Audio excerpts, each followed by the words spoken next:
In this video, I'm going to administer medications via enteral tube. So I have my enteral tube, I have my plunger, I have my medication, I have my water, I have my gloves, I have everything that I need. I'm going to assess for contradictions to any medications, lab results, and I'm going to for bowel sounds on my patient. I'm going to make sure that the bed is lifted up in a 15 to 30 degree angle, which is a semi-Fowler position.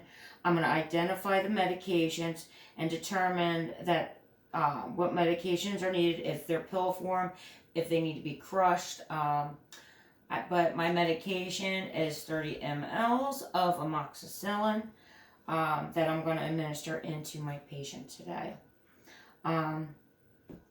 So I'm going to clamp the tube feeding, and I am going to identify my patient using safety goals with their name and birth date. Then I'm going to wash my hands. I'm going to place on my gloves.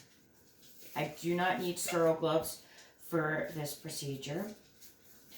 I'm going to assess for the tube placement, inserting 30 mLs of air into the feeding tube. So I'm going to pull back. I got 30 mLs, and I'm going to place the air into my feeding tube.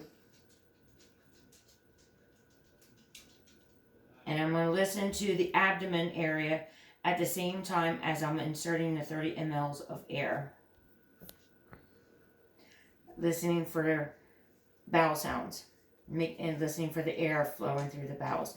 I'm going to assess the PEG tube insertion for any kind of redness, edema, or anything infection that would cause irritation to the patient.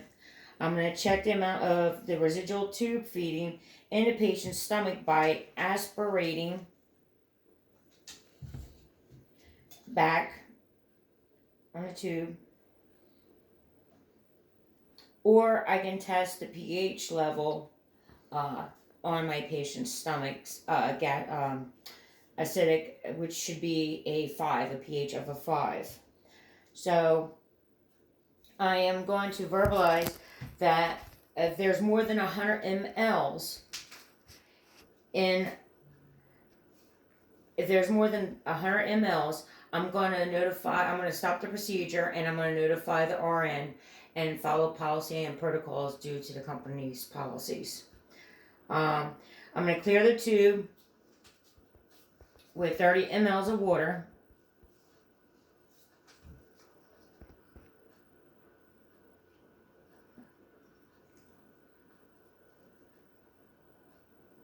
And then I'm going to administer the first medication by taking out the plunger.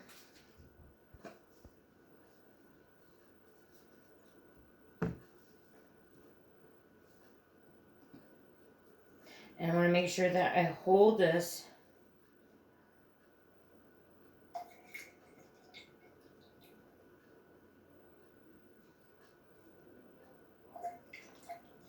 so that it drains into my patient.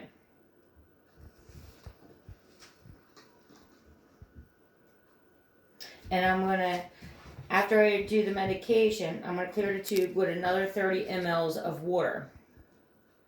So I'm going to get another 30 mLs of water to clear my patient's line of the medication.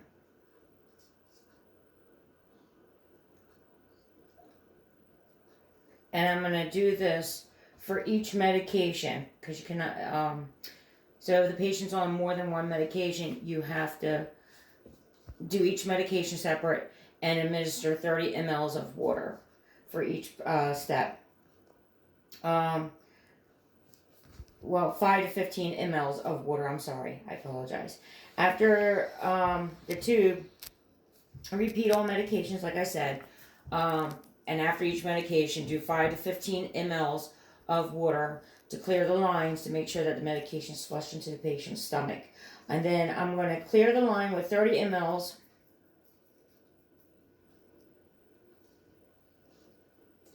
To ensure that all the medication has cleared the line especially if there's any crush medication, that you want to make sure that it's consistent and into a powdery form.